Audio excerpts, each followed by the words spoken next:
YouTube, once again, we're on one of the final mods for this car. Pretty much have everything but a big turbo kit in a build mode now. And this is the hot side charge pipe from Mishimoto in Wrinkle Black. We're going to install this step by step on my 2013 ST. Here's the part number for the intercooler pipe.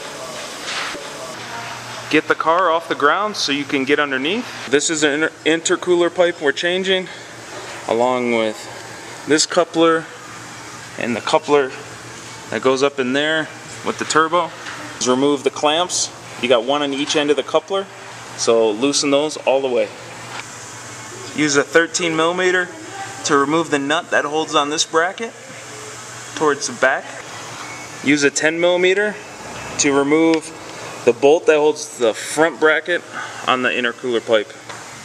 Now that the pipe's all loose because you took out the nut and you took out the bolt, disconnect the other coupler, and then you pull the pipe towards the passenger side because this is on a stud. You pull it off, and then now it's off. Disconnect the coupler from the turbo. Here are the hose comparisons. This is the turbo end, and then they come down, and this is the pipe end. Just put the hose on to the turbo loosely until we get this pipe bolted in.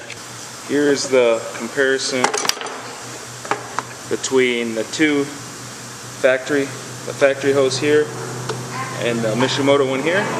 So it's a little shorter because the pipe comes out farther. Put back in and tighten the 10mm bolt.